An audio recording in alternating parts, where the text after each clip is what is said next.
असल के गांव आया हूँ, गीत के गांव आया हूँ, गजल के गांव आया हूँ। जब भी बेटा का नाम मेरे जहन में आता है तो कीर्तन की दुनिया में अपना कीर्तिमान स्थापित करने वाले, कीर्तन जगत में अपनी प्रतिभा का लोहा मनवाने वाले श्रद्धेय कमल त्रिपाठी जी की याद आती है। मैं उनकी भूमि पर आया हूँ।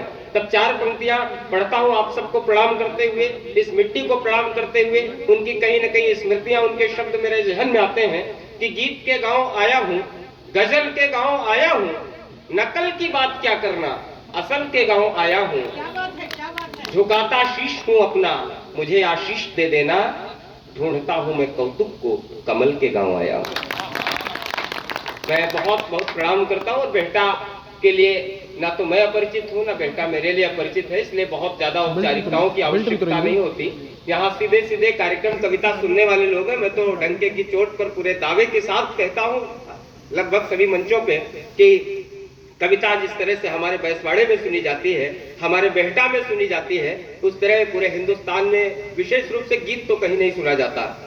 आज सभी मंच पर कवि उपस्थित हैं और सच मानिए राहुल भैया, रामचंद्र जी जिसकी अध्यक्षता कर रहे हो, अंजनी कुमार जी उनके पार्श्व में बैठे हो, वो गांव तो अयोध्या धाम अपने आप ही हो जाता है। इसलिए बहुत ज्यादा करने की आवश्यकता नहीं है, कुछ बहुत ज्यादा लंबी चौड़ी भूमिका बनाने की आवश्यकता नहीं है।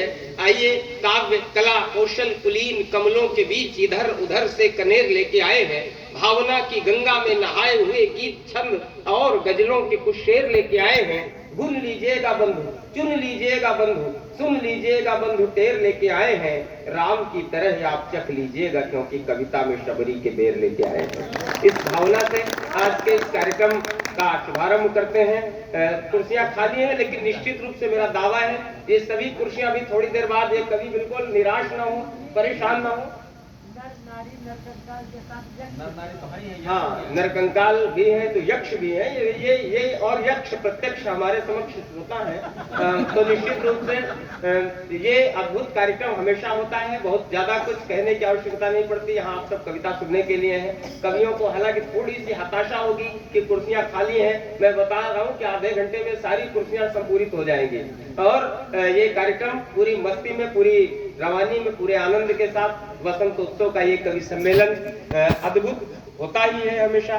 मैं चाहता हूँ कि साहित्य एवं सामाजिक समिति बेहटा का बहुत बहुत आभार। इतने वर्षों से लगातार इस कार्यक्रम का हिस्सा बनने का सौभाग्य मुझे मिल रहा है। दीदी का आशीर्वाद हमारे साथ होता है। और सच मानिए, जब मैंने कविता के क्षेत्र में कदम रखा तो जो तीन नाम मुझे संबल देने वाले थे, मुझे बल देने वाले थे, आज मेरे लिए बहुत अद्भुत संयोग इसलिए भी कि वो तीनों नाम इस मंच पर उपस्थित हैं। श्रद्धेय दादा अंजनी कुमार सिंह जी जो मेरे काव्य गुरु हैं, डॉक्टर विनय भदौरिया जी जब मुझे माइक के सामने खड़े होने में मेरे पैर लड़खड़ाते थे तो देश के श्रेष्ठतम कवियों के साथ वो मुझे कविता पढ़ने का अवसर देते थे। आदरणीय दीदी शबिस्ता ब्रजेश जी जिन्होंने रायबरेली जनपद से निकाल करके मुझे बाहर तमाम अन्य जनपदों के, अन्य प्रदेशों के कवि सम्मेलन तक पहुंचाया। ये तीनों नाम वसंतोत्सव के उपलक्ष्य में, इनके संरक्षण में होना मेरे लिए अपने आप में अद्भुत होता है, बहुत बड़ी उपलब्धि होती है। आइए, सरस्वती माता का दिवस है और हम सब उनकी बदौलत ही मंचों पर हैं। उनके स्तवन का दिन है, उनके वंदन का दिन है।